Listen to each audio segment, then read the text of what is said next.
he ended up leading us into where the police said. So please come, Bishop, in 1 minute short prayer, and we start.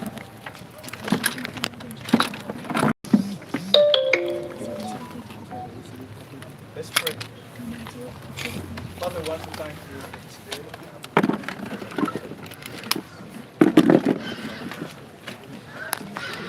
Just commit ourselves. Father, we pray that whatever we are going to do today, Father, let your hand. Pray for all the families.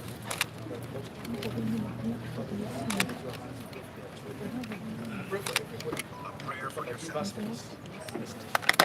Bless you and magnify you. Amen. Okay, we'll get started right away because we have lost quite a bit of time. We invited you here. We want to appreciate you for coming because of an issue that we have been following up for quite a bit of time. For a long time, a number of our comrades have been picked up, and many have been missing for a very long time. Some actually for about 4 years now. They were disappeared, picked up in drones and so on, and to date, nobody knows their whereabouts. Others, of course, were killed. We have buried a number of our comrades.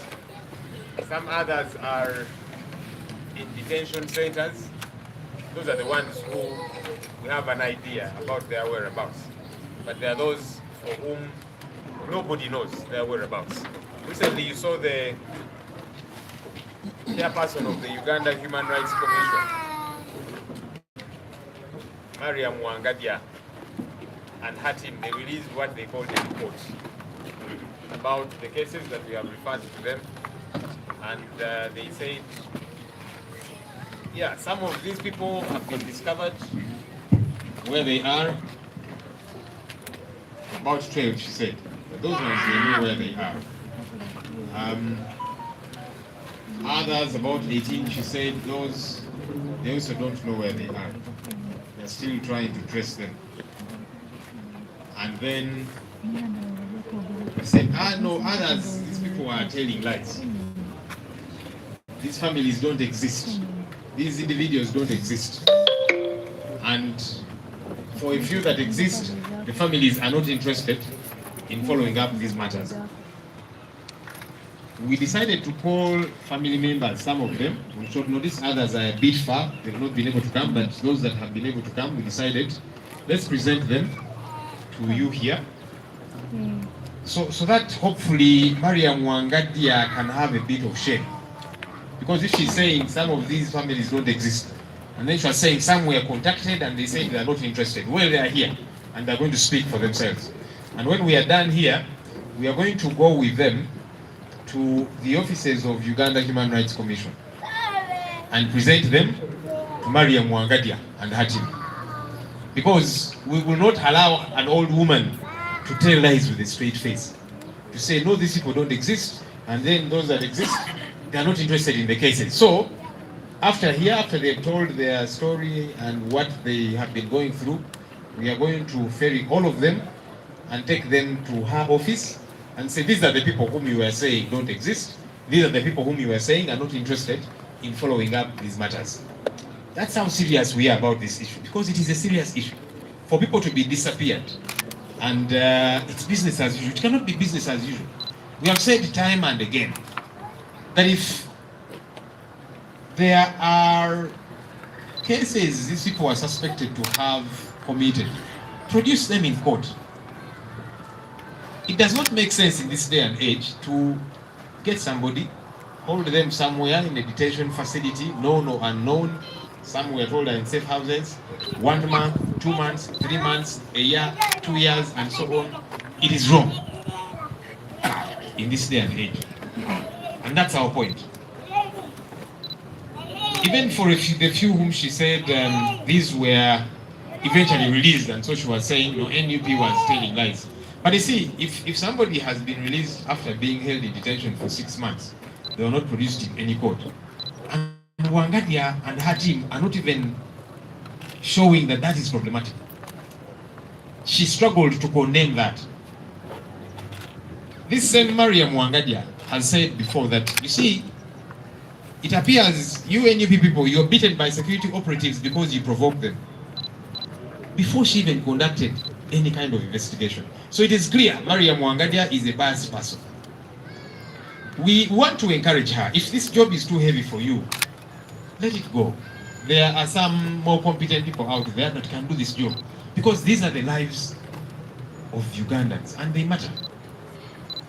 And by the way, as we have said time and again, we need to depoliticize this matter. In other words, this matter should cease to be seen through political lenses. Because it can happen to anybody. You don't have to belong to the National Unity Platform. I actually want to encourage members of other political parties, especially the NRM. This should concern you. You should not rejoice that others are supporters of NUP who have been abducted and disappeared and so on. It could happen to you. We have seen some NRM fellows who have been arrested and then they cry and say, but you see, we are supporters of Muzei. Why are they arresting us? When institutions break down, when illegality continues to happen unabated, it's a matter of time. Everybody will be affected. We have seen journalists being brutalized. We have seen journalists being kidnapped. The most recent one was Sesanga Bate. Kidnapped. Until there was a lot of noise, then several days later, they released him after holding him illegally. And so no one is safe. And so we are encouraging everybody speak out about this issue. We are encouraging religious leaders speak out about this issue. Because these are people that come to your churches, to your mosques, to your cathedrals. Speak out. Because this is wrong. This is no longer a matter of National Unity Platform. It's a matter for Uganda. We're encouraging cultural leaders. Speak out. Because your leaders, you wield influence. Use your voices. Now, when it matters. Because tomorrow you might regret that you did not speak out before. Let us all speak out. We are encouraging media houses. Let's take this issue as a critical one because it is happening to you as well. So we really are saying shame upon Uganda Human Rights Commission for taking lightly matters of life. Shame upon you. Shame upon you, Maria Mwanganya. We hope that you will stand up and be counted and take these matters to be serious. So as the National Unity Platform, we are demanding, number one, the release of all people that have been detained illegally. And that's a legitimate demand that we are making. That all these comrades that have been detained for donkey's years illegally should be released.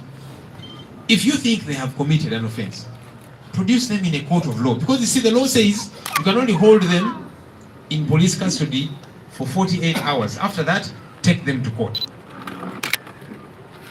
So if you think they have committed any offense, take them to court. Let the loved ones know the whereabouts of these people. Because that's the most disturbing thing. That you're detaining them somewhere and you're saying they're in the hands of security, but their loved ones don't know. The lawyers who should be following up these matters, they don't know where they are. What do you want us to do? We are hoping that this demand will be responded to. We are operating legally. Do not push us to the wall. Because you see, these families are being pushed to the wall. And they are following legal channels. Don't push people to the wall. Twagala okubaaniriza olw'okujja leero. Twabayise ku nsonga enkulu ennyo. Abantu baffe bangi bazze bawambibwa. Bangi bali ebifo ebitamanyikiddwa. Tuzze tutwala ensonga zino mu kakiiko ka Uganda Human Rights Commission. Oluusi munaye nga tugezesa ne tugamba kale katugezeeko kubanga ebiseera ebyayita mukyala akakulira Maria Mwanganya yavaayo n'agamba nti aba NUP poliisi n'amagye batera okubakuba kubanga mubasoomooza mubakyokooza. Tugamba naye tonnanoonyereza kakati gwosazeewo oyina sayidi gy'ogwako. Tugamba mukyala ono oba ekifo kino kyamuzitoowerera alekulire wali abantu abalina obusobozi abasobola okufa bulamu bwa bannayuganda. Maria Mwangadya ne banne bavuddeyo juzi ne bagamba nti okusookera ddala abantu abamu kwabo NUP be yatuwa tuwulira nti bali mu mikono gya security, era NUP erekerawo okugamba nti abantu abo babuzibwawo. Naye kati omuntu bw'oba omukwatidde emyezi, omwaka, ebiri, ab'enganda zaabwe tebamanyiwa gyali, balooya tebamanyiwa gye bali, naye gw'ogamba bali mu mikono gya security. Bana ensonga zino ez'Abannayuganda tuzitwale nga Maria Mwangadya ne banne tebatadde kazito ku nsonga eyo nti omuntu alina kubeera mu police custody ennaku 2 atwalibwe mu kkooti.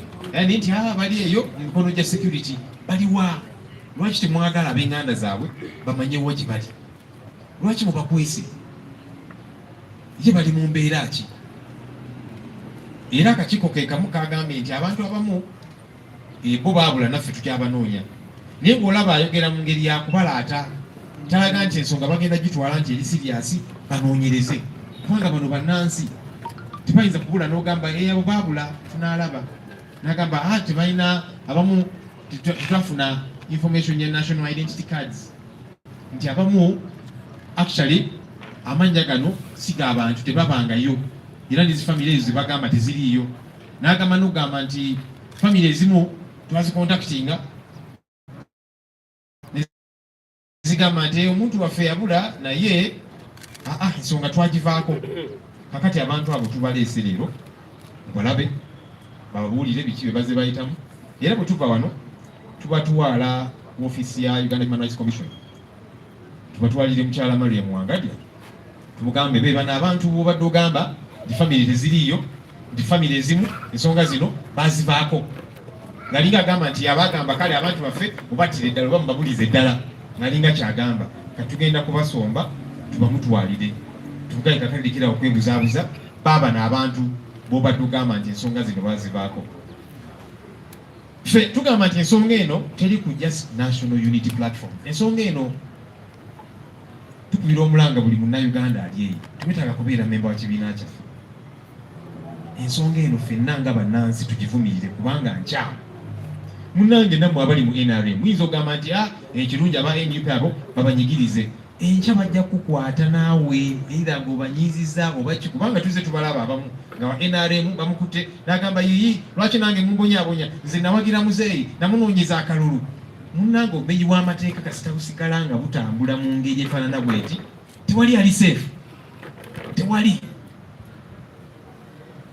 Tuzze twogera kutulugunya abantu kati n'ennaku zino bakuba bannamawulire. Munnamawulire akutte kamera ye, buli kimu kiraga nti ono munnamawulire azze kola mulimu gwe, ne bamukuba emigoba nte.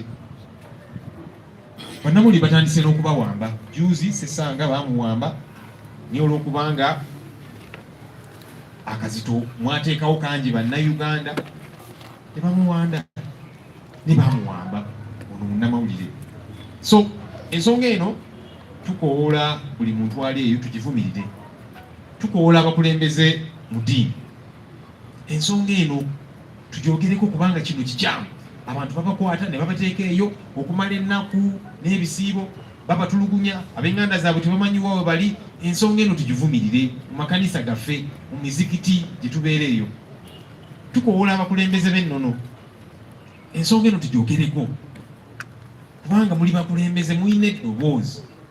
Tusaba amaloboozi gammwe ago mugakozese okutaasa bannayuganda kubanga kakati kino tekikyali kya just National Unity Platform, kya bannayuganda. Ffenna National Unity Platform tugamba twagala abantu bano bonna abawambibwa, abali gye batalise yonna yonna gye tutamanyi bateebwe. Eyo demand gye tulina nga National Unity Platform. Era ne famire zaabwe bali wano nabo bagenda kwogera kintu kyekimu. Abantu bano twagala bateebwe bunnambiro. Kuba toyinza gamba nti omuntu omukutte kumala omwaka, emyaka 2 ali eyo teri amanyi gyali. Kikyamu. Ate bwe muba muteebereza nti abantu bano bazza emisango, mubatwale mu kkooti. Tteeka kye ligamba. Tteeka ligamba omuntu muteeke mu poliisi kumala ennaku 2, oba olina obujulizi mutwale mu kkooti. Ne kati babatereze babatulugunya naki tetugenda kusirika. era Wangajja ne banno banemulikirawo okubeera n'obuswavu. Zino ensonga tuzitwale nga ziri serious, ensonga za bulamu bwa bannayuganda. Tolinda nawe kikutuukeko oba kituuke ku gw'omanyi owooluganda lwo mukyala Wangajja awo olyoka oveeyo otandika okunoonyereza. Katusubire ensonga eno enaatwalibwa ng'eri serious. So kakati abaga nti abantu bano tebaliyo oba ensonga bazivaako baabano wano, ensonga tebazivangako, abantu baabwe babeetaaga era nga baba bangi. Ngenda kuyita family zino, kuyita family emwemu.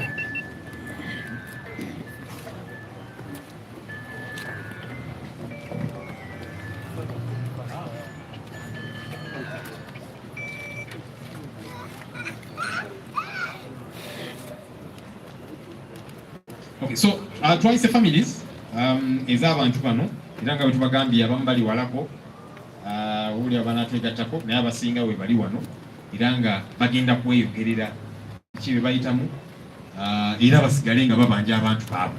Tetwagala mulowooze nti ffeka ababanja abantu baabwe ab'enganda zaabwe be bali. Kampite Secretary General ajje asooka ayongereze kwezi ensonga then tuyite abantu bano.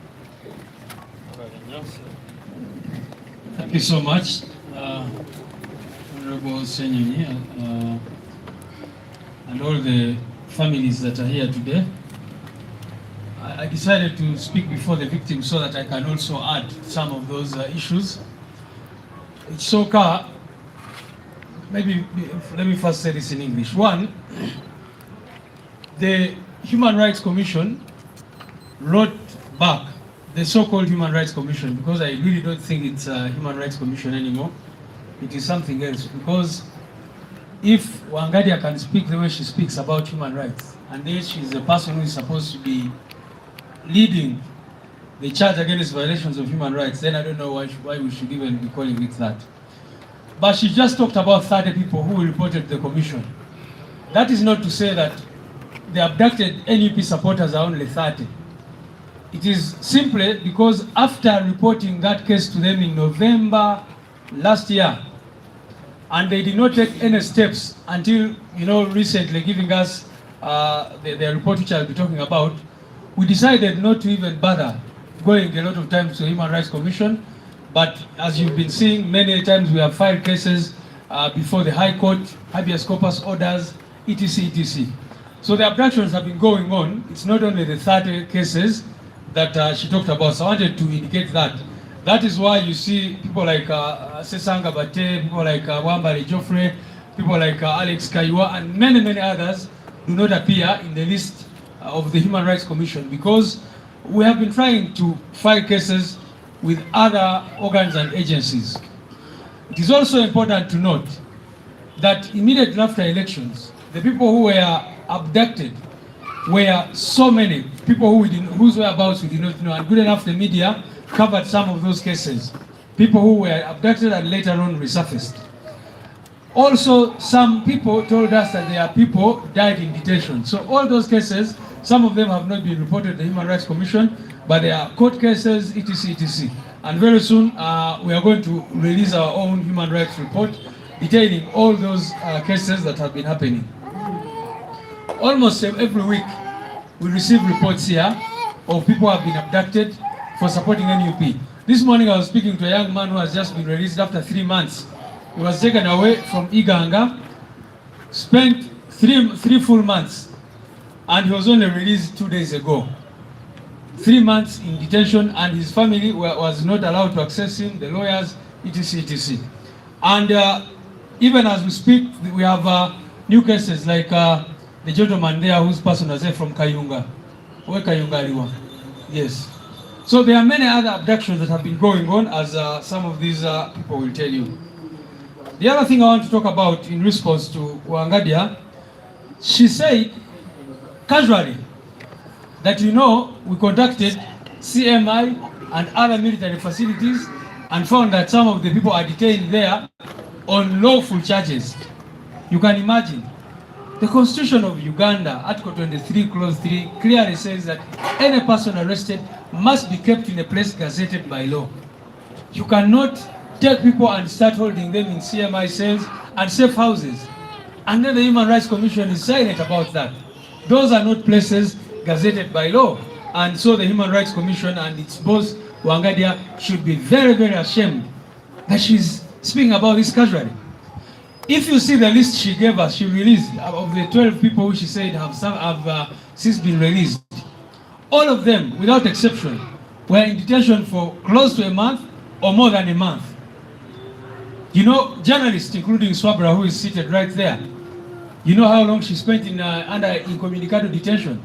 The law says that if you arrest someone, their family members, first of all, must be informed, their lawyer must be informed, the very person must have access to their lawyers, doctors, etc. And Wangadia is silent about that. So what kind of Human Rights Commission is that? People are tortured. Can you imagine that woman? She came up and said that we took border victims and said they are torture victims. How can a Human Rights Commission head be so shameless and so callous?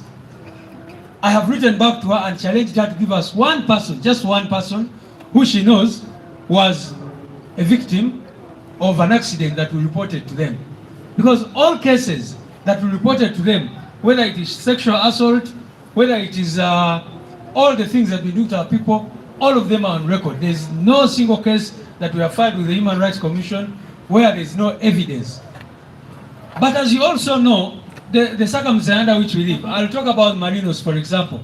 You saw in her letter, she said that Marinos Alexandros, that lady, they tried to reach out to her, and then, but you all know what happened to that lady. Once she came out and talked about the fact that she was sexually assaulted, they came out immediately and paraded people and started denying those allegations. She started getting death threats, and she was forced to run out of the country.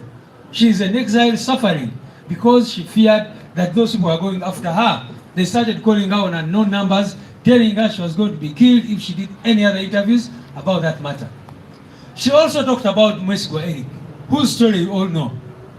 I asked her in the letter I sent to her, Madam Wangadia, when that man came up and was with Felix Kuraije saying that NUP is the one which tortured me, they immediately wrote to us saying that, you know, we have decided to close the file because we saw that man in the media saying that it is you who tortured him. When the same man came out to say that actually those people had abducted him again and forced him to say what he said on TV, the Human Rights Commission did not come to ask us about it, and now they don't even have any shame to mention it as one of the cases. So how can a Human Rights Commission, which should be interesting itself in these cases, in these matters, behave in such a manner? So I think I've spoken about those two cases. They talked about the question of national IDs. Good enough, some of the people here. How many people have IDs? All those people, muziwanike abamu bazidabe. Abamu bayina national IDs. Yaluwemba Mustafa eja kujiraba omulaba ina akapapula akebyokulonda.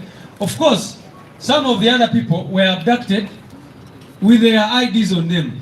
If someone is moving on the border and you abduct them and they have their national ID in their pockets, how do you expect them to produce that? But good enough, several of them have the IDs and other identification documents of their people. But we also told them their LOCs where these people were taken.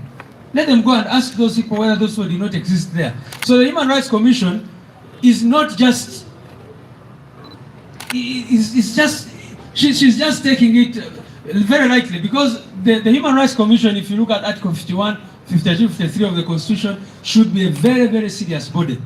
We should have seen a public hearing about this matter. They should have invited witnesses, people who saw this were being taken away. It is a very, very serious issue, which Wangadia and her people have decided to take very, very lightly and certainly in a partisan manner. So finally, I'll say the 18 people, of course, who she says are still missing. As I said, there are many more than 18. Some of them are here. They are victims. They are family members. But those 18 people, we demand for them. I saw her saying that she has closed the files of those people. How shameless. So we are, like our Honorable Senator said, we are taking these people to tell Wangadia, do not close these cases, because our people were taken away in broad daylight by the military, by security operatives. Everybody saw those who are being taken away. So their family members are here, and that is what they are going to be telling Wangadia. Some of the people are here good enough. She said that, for example, they will speak for themselves. That, you know, we tried to contact some of them and they said they are no longer interested in these cases. How shameless. They are here, they will speak for themselves, and we are taking this vote to the Human Rights Commission so that they tell us who they contacted, because these families have been suffering, moving to every prison, moving to every police station, looking for their people. So I don't know if I should summarize that in Luganda a bit. Onakulwalero tuli wano mwebalinya abamawulire okujja nga bwemanyi ensonga y'ekiwamba abantu ekyagenda mu maaso mu ggwanga kyanaku nnyo nti gavumenti oba regime ya Mwami Museveni esazeewo okweyisa bweti. Sisuubira nti ne regimes ze boogerako ze batera nnyo okukolokota nga bagamba zaali ziviolating eddembe ly'obuntu tizaatuuka ku kintu kino kye bakola mu ggwanga lino. Juzi mutulabe naffe nze ne Honorable Ssenyonyi nga batuteeka mu drone amagye nga gajja nega, you know, you wonder what kind of state we are living in. Nti amagye ge galina okujja ne gakwata abakulembeze ne gabateeka mu motoka ya drone ne gabatwala. Era mujjukira bulungi baali batadde mu kamotoka awo nga baagala tutwala walala, naye olwa pressure n'okulaba nti baatya kamera zammwe zaaliwo kikyatutaasa. Otherwise simanyi kye baali baplaninze okukola. Mwalaba nga baleeta akamotoka kaabwe nga batupanze omwo n'ebirala, naye ffe sifa abakulu, naye abantu bano babuzibwawo be basinga obukulu olunaku lwaleero. Nga bwe mumanyi bano abantu twawaaba last year mu November twawandikira akakiiko k'eddembe ly'obuntu nga tubawa details, ate twali tubawadde ne details endala nga tugenze mu Human Rights Committee ya Parliament n'ebirala byonna bye tubadde tugezaako okukola. So kitwewunyisiza nnyo okulaba akakiiko k'eddembe ly'obuntu akaaliwadde akakiiko k'eddembe ly'obuntu naye Wangadia kaafudde ekintu kirala nnyo nga kavaayo ne report efaanana bwetyo. Ekisooka bagambye nti abantu 12 kwabo bwe twabawa baateebwa dda. Ne tubuuza Wangadia, gwe kennyini wawandiise mu bbaluwa yo nti bano abantu baamala omwezi mulamba mu kkomera oba emyezi 2, si mu kkomera mu prison wabula mu mikono gyabyo ebyokwerinda, either ku CMI oba mu safe houses n'ebirala. Ne tumubuuza osobola otya obutogera ku nsonga eyo, kubanga eyo nsonga kulu nnyo. Ennyingo ya 23 mu ssemateeka wa Uganda egamba nti oli bw'omukwata omuntu Omunnayuganda yenna bw'oba omuarrestinze, ekisooka olina okutegeeza family members be oba next of kin. Ekyokubiri alina okubeera ne access ku bannamateeka be. Ekyokusatu bw'aba asabye nti ayagala kulaba omusawo we olina okumuwa access eyo. Ekyokuna olina omunyonyola lwaki omukutte. Naye kati kye bakola bajja ne bakwata omuntu ne bamuwamba ne bamubuzaawo n'amala omwezi mulamba emyezi 2 nga teri amanyi omuntu oyo gyali. Ekyo no kityobola eddembe ly'obuntu. Tubadde tusuubira nti akakiiko k'eddembe ly'obuntu kajja kuvaayo n'ebiragiro ebikkakali ku nsonga eyo kye kataakoze. So nga kalina obuyinza, bw'osoma ennyingo ya 5.2 ya constitution kalibadde n'obuyinza obwo, naye tekaagala bukozesa kubanga nako kalinga akakolera Mwami Museveni ne regimu ye. Ekyokubiri bagambye nti tubadde tubatwalira abantu nga tugamba babatulugunya so nga bafuna ebiwundu bya bodaboda, ebisago bya bodaboda accident n'ebirala. Ne tubabuuza, mmwe mutuweeyo omuntu omu yekka ali mu kategori eyo. Wangadia talina kuvaayo n'ayogera. Omanyi ssemateeka gamba nti omuntu alina okubeera nga ali qualified okubeera omulamuzi wa high court, naye kati omulaba engeri gye yeeyisa ne weewuunya ng'ali mu kubalaata, ng'ali kubalaatira ku bulamu bw'Abannayuganda bannansi. Ensonga eyokusatu gye bayogeddeko nti bano abantu baffe be tugamba nti babuzibwawo nti tebaleeta ndagamuntu. Ekirungi abamu baziina wano era bagenda zitwala ku kakiiko k'eddembe ly'obuntu olunaku lwaleero, naye abamu babakwata nga baziina. Oli bw'aba atambula ku booda ng'alina national ID, kati novaayo n'otugamba nti ate tukuleetera ID, kikyoba otegeeza. Ffe twabagamba abantu abo bonna gye baali, waliyo ba LC, waliyo abantu abalala, bagende bababuuze abantu abo bonna babamanyi nti baaliyo. Ensonga y'okubiri, nawulidde agamba nti tetwaleeta bujulizi bwa tocha. Bano abantu oli bamutwala ne bamutwala mu CMI ne bamutulugunyiza eyo nga Masereka bwe bakola. n'akoma wano n'ebisago n'ogamba nti agende aleete obujulizi ku muntu eyamutulugunya. Kikyoba otegeeza simanyi bamutegeera bannange nti oli bamutulugunyiza mu safe house kati addeyo agende identifying omuntu eyamutulugunya agambe eyantulugunya ye gundi ne gundi ng'abantu abawamba abantu mubeera mubalaba buli lunaku n'abasirikale abatukwatira wano juzi mwabalaba abasinga baali bambadde ebikookolo nga tebaagala faces zaabwe abantu bazirabe. Kati novaayo n'ogamba nti gwe akakiiko k'eddembe ly'obuntu oyagala obujulizi baani abatokyalinga n'ebirala bwe bityo. So kyo nakyo kyabwewuusa. Njagadde n'okwogera nti abantu 3 be boogerako batono nnyo kwaba baze bawambibwa. Abo 3 just be twabawa naye nga bwe muze mutulaba abalala tubatwala mu high court n'ebirala byonna bye tubadde tugezaako okukola kubanga kati you can imagine bwe twabawa omusango mu November last year batuzeemu after 1 year bwe bakoze report yaabwe etaliimu makulu naye after 1 year era nga basuubira nti buli lunaku tujja kuba tugendayo nga tebagenda kukola kintu kyonna kyonna ku nsonga ezo. Mubawulidde nga boogera ku Marinos ne bawa example y'oyo omukyala eyakwatibwa n'avaayo n'abyogera. Mukimanyi bulungi oyo omukyala bwe yavaayo batandika omutiisatiisa okumutta era n'adduka mu ggwanga ali yabonaabona olw'embeera. Kaakati oyo omukyala waali ku simu era leero njogedde naye ku makya nemubuuza baali bakubireko ku simu yagamba nedda tebankubirangako nange madde nninza ensonga zange kumanya omusango gwange gutuuseewa. Tebamukubirangako ku WhatsApp tebamukubira. Ate n'ekirala kye tubabuuziza ffe nga NUP fe bawabyeje emisango bw'ogamba nti onoonyeza mukyala Kibalama n'otamufuna lwaki towandikira NUP nemukunoonyeza kubanga NUP yebanga yaleeta omusango bano baba bajulizi lwaki totucontactinga nemutugamba nti omuntu ono noono tebali cooperative ffe netuba kati bwe tubayise olunaku lwaki bali wano olunaku lwaleero. So lwaki bamala omwaka mulamba ne bavaayo ne bagamba nti abantu abamu tebali cooperative. Ensonga ya Eric Mwesigwa wajogeddeko naye mu bbaluwa yaabwe mu ngeri y'obuswavu nnyo. Njagala bategeeza nti oyo Eric Mwesigwa bwe yavaayo nga eri nekulaije n'agamba NUP simanyi erina drones yamuwamba biki bawandikirawo ebbaluwa olunaku olwaddako ne bagamba katulabe Eric Mwesigwa ng'abeegaana naffe omusango fayiro tugiclosing tugigaddewo. Bwe baamala okukola ekyo Eric Mwesigwa nyini n'avaayo n'agamba nti amagye ge gaali gamuwambye ne gamufosinga okwogera ebigambo ebyo tebaddamu tebatunyega tebaddamu kuwandiika ebbaluwa yonna ekiraga nti bali partisan bakolera regime ya Museveni, which is very very unfortunate. Finally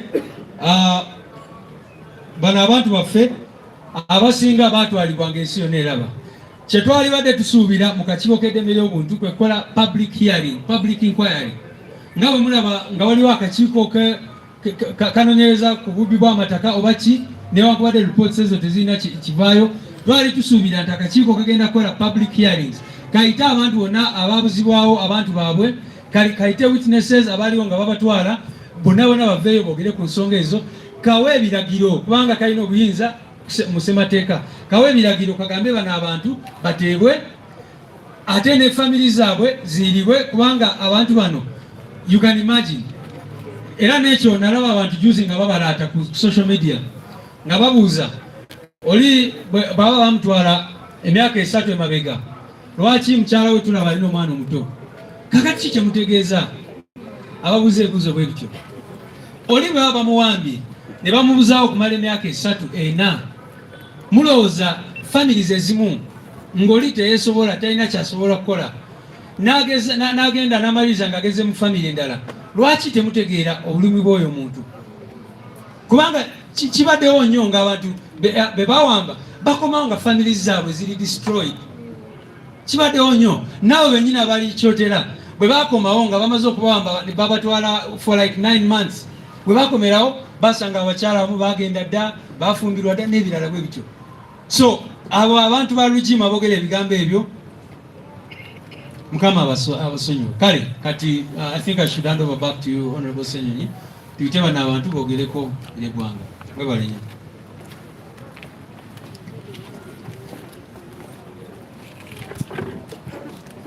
Okay, so tugenda kubanga tuyita family Jeff emuli ebabuulira omuntu waabwe wawambibwa atya era batubuulire oba akakiiko ako aka Uganda Human Rights Commission kaali kabakontaktinzeeko either ne bagamba nti musango tetukyagwetaaga oba twabivaako. Ansooke mpite family ya John Bosco Kibalama. Family nebyo ebitubuulire.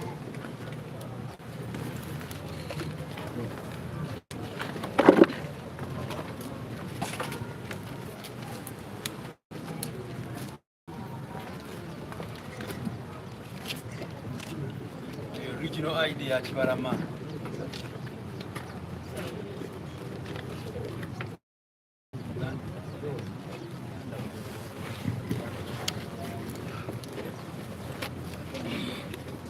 Okay. Thank you very much. And by the names of Nakera Monica Shibalama, the wife to the missing Shibalama John Bosco, and I think I'm not alone.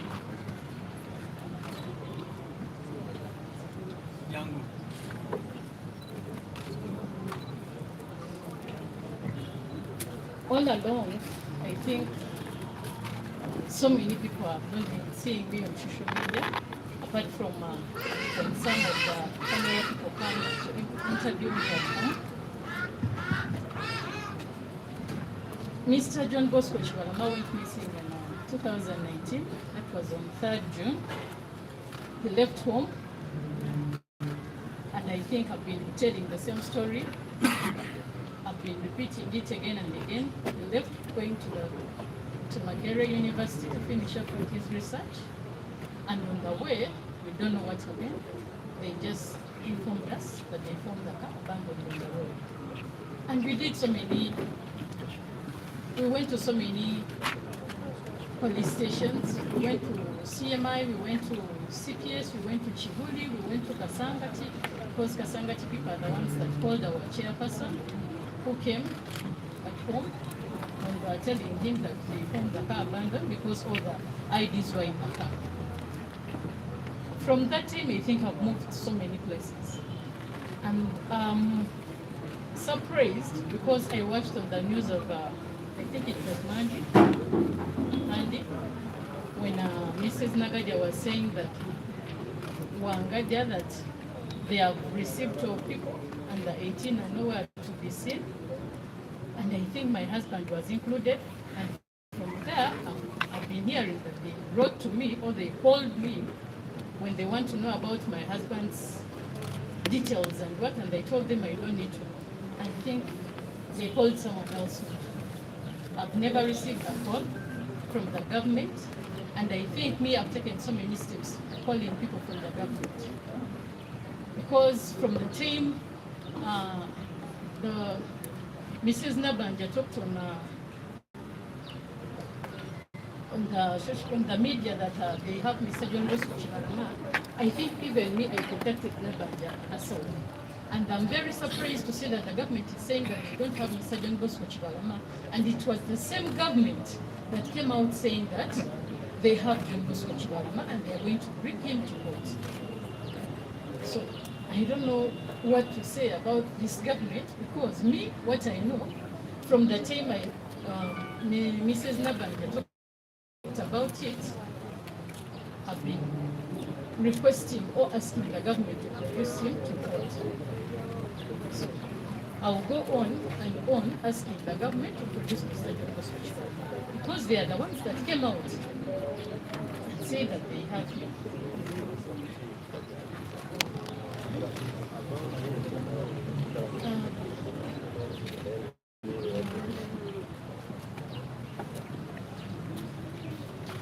Amanya gange nzomutwala Kamwokya Kibalama ng'ensonga etulese wano olwaleero ensonga y'omwami wange mwami John Bosco Kibalama.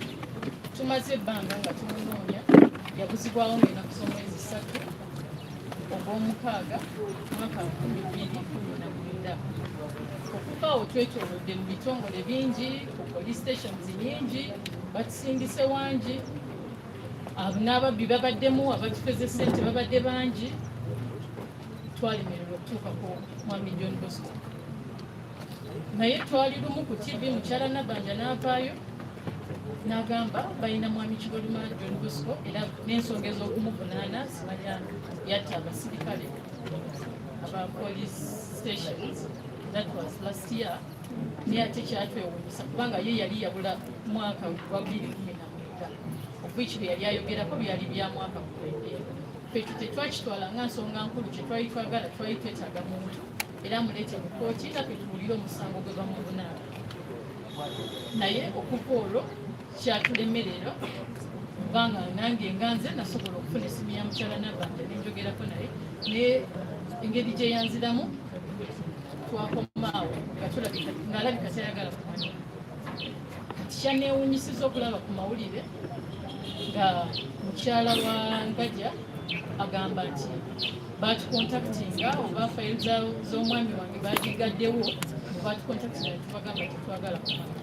Simanyi oba yawandiikira ani yandikitereezezza kubanga nze nga mukyala Kibalama sifunanga bbaluwa yonna oba sifunanga simu yonna oba sifunanga meseji yonna empita nga bampita ku nsonga za mwami wange. Ngezezaako ebitongole bingi aba CMI baani bampitanga naye ate ekitongole kya Human Rights tekimpitangako era nsuubira nange sikifeesingangako.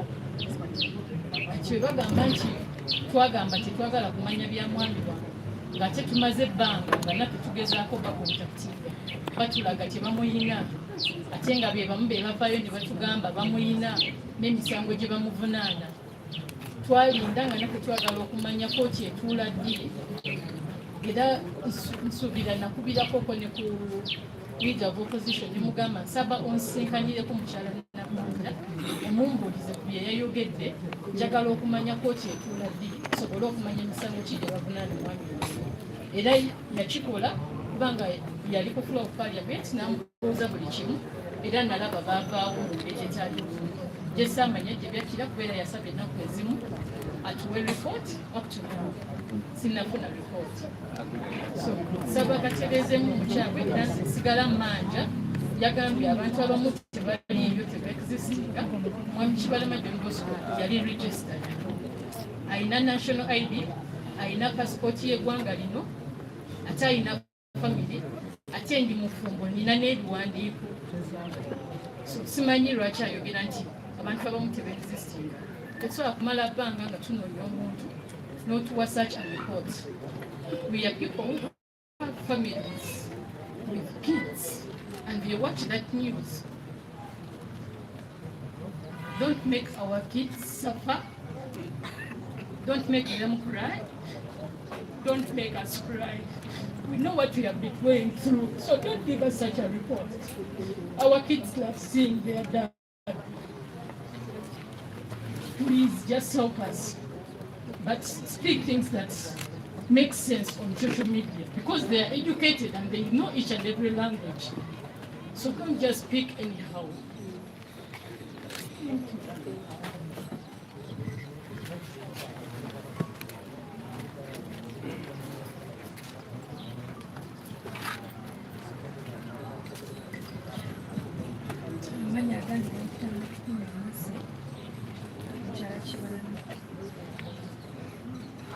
Ensonga tuleese wano ya mwami Kibalama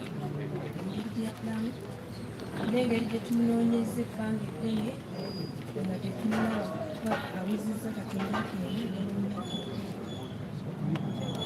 yaleka abaana era beetaaga okulabirira n'ebintu ebirala ebisinga. Bagamba mbuno gavumenti egamba mbuno temuyina ate nga mukyala Nabanja alwayo n'agamba mbuno tebamuyina n'emisango gye bamuteeka temusinga. Naye tetugenda kukoowa wadde okugwamu amaanyi, tugenda sigala nga tumubanja nga tumunoonya paka Mukama alona kusasa ebintu.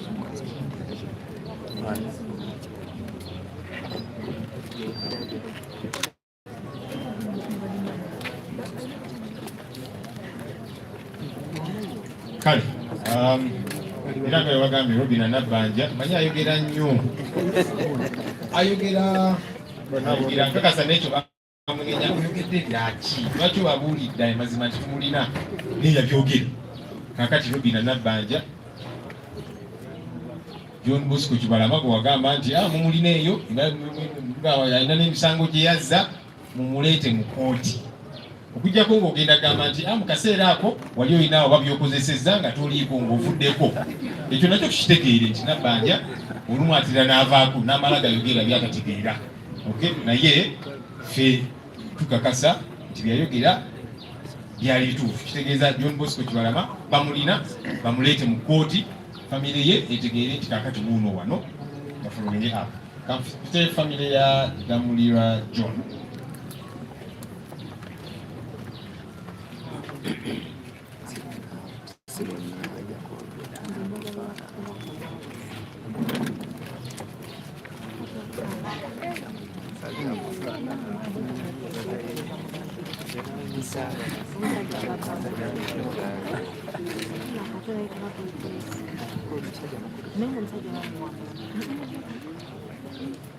Basaba ne banyabo amannya gange nze Kiganda Chelsea nali muto wa John Damulira ali wano ye mukyala mukulu owa John Damulira ono mukyala muto owa John Damulira ono mwannyinaze yadda ku John Damulira.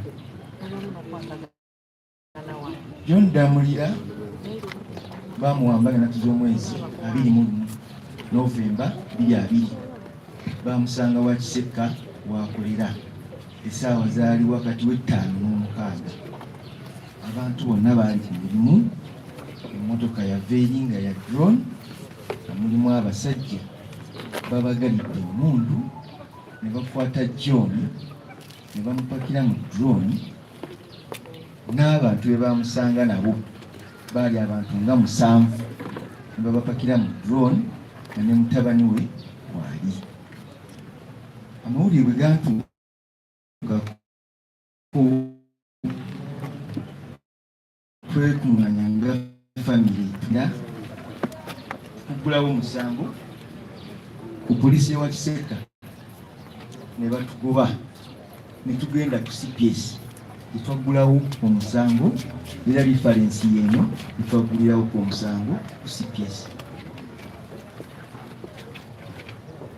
Tunoonyeza John atutuuse tetulina we tutatuuse tutuuse mu makomera ekitali atutuuseeyo tutuuse ekigo tutuuse Luzira tutuuse ku Semwal tutuuse Kireka tugenze Mbuya badde nga ntambula okusooka nasooka nkutambula ne mwannyinaze ono n'oli oluvannyuma ne balamu bafukuba mu kusooka bo baali batidde nnyo nabo batwegattako tandika okunoonya John ne John tetumulabangako.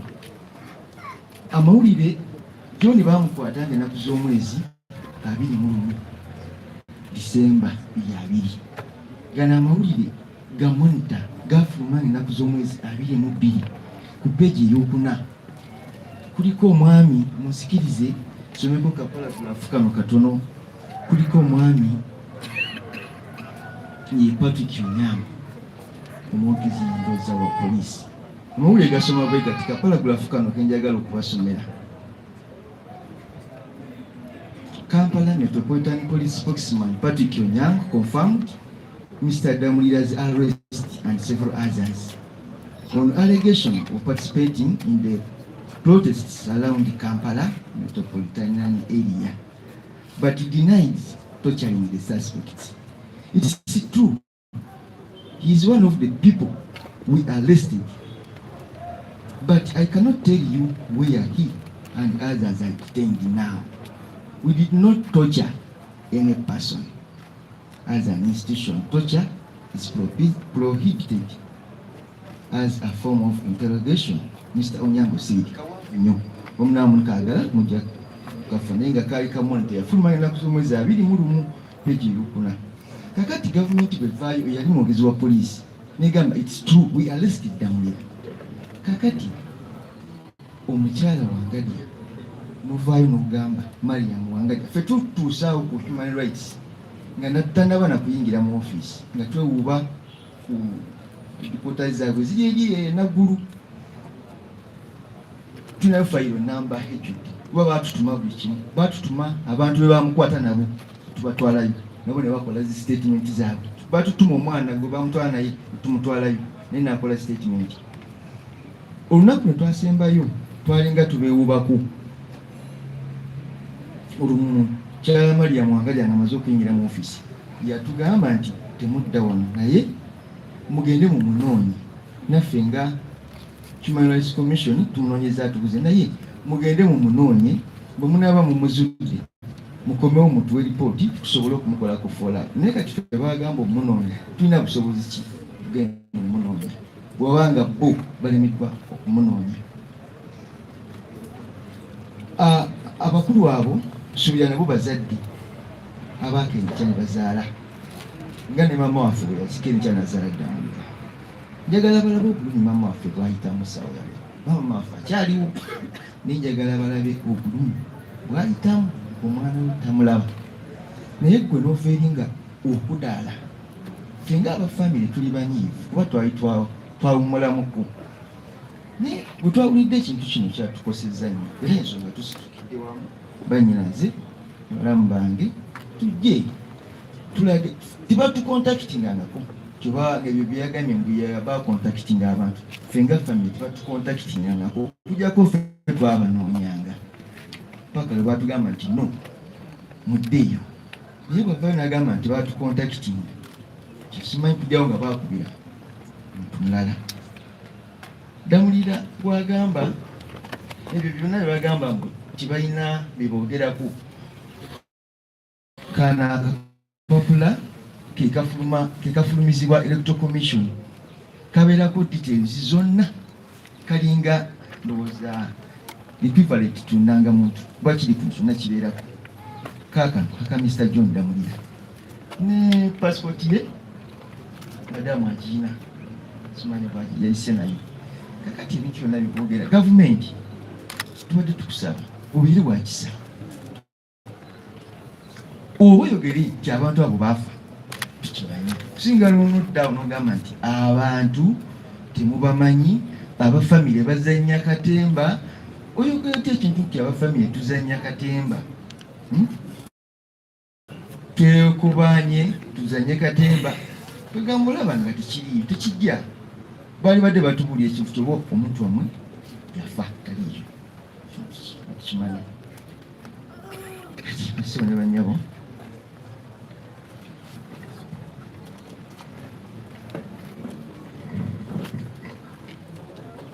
balamusizza basebo ne banyabo.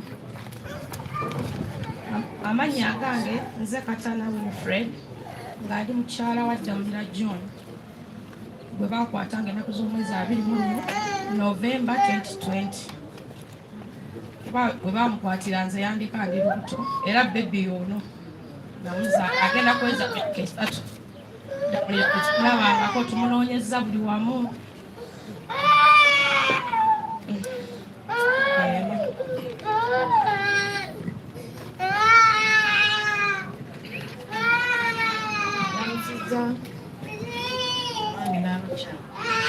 Amanya gange nzisala Damulira John noonyeza omwami wange Damulira John ambuze obuletakisawo bonna damwambuzi naye bamukwata ne boogera nti bamulina museveni yayogera namusoma nagamba alina Damulira ate olwatayo omwezi nagamba ati simulina omwami tetumya tumukwatangako naye tumusaba bwaba gyeyamuteekayo natuyamba tutuza omwami bati yalina musango bamukulako musango naye ngaamutubazeeko naye okubala bamujja ku dduuka paka olwaleero tumukubanko bategeeza affe tulina obulala atusaasi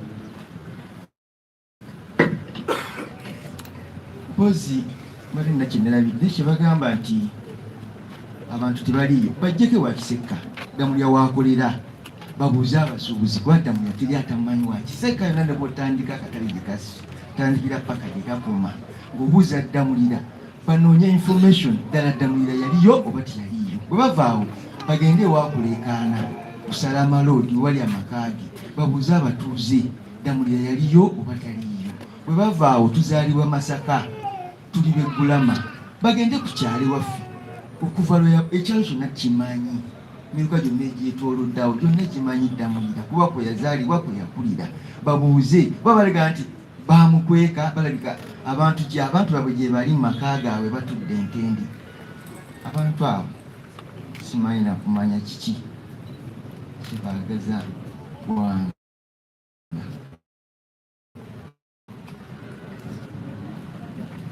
Kale.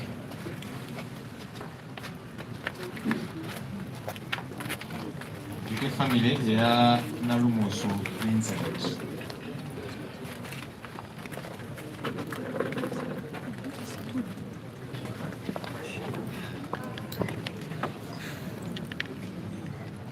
Amanya gange nze Kadufiyas Uganda wa Nalumuso Vincent.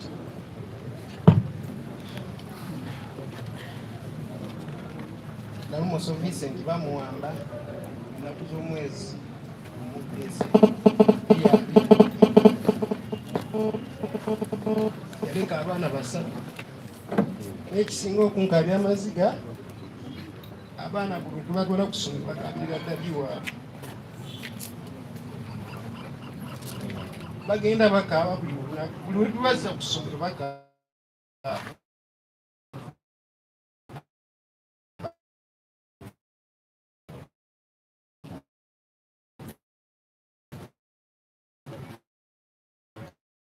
nena kati jero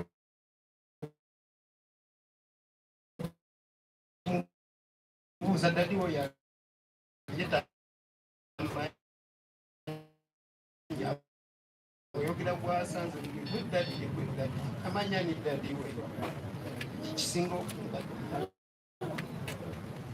maama waffe buli lunaku asiiba akazi ali awadde abasirikale sente awadde buli kintu ekikumwana tamulaba nakati essaawa ya leero nalese balimuga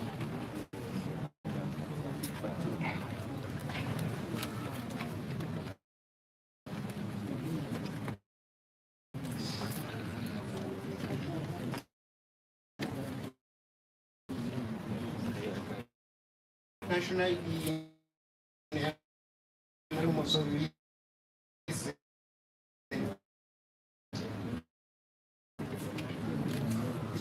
kyankaliza nnyo nga ndaba omukazi oyo ku mawulire ng'ayogera neŋŋamba singa oyo omukazi abadde asobola okutuuka buli wamu nagenda ng'alaba ekintu ekyo kyagenda ayogerako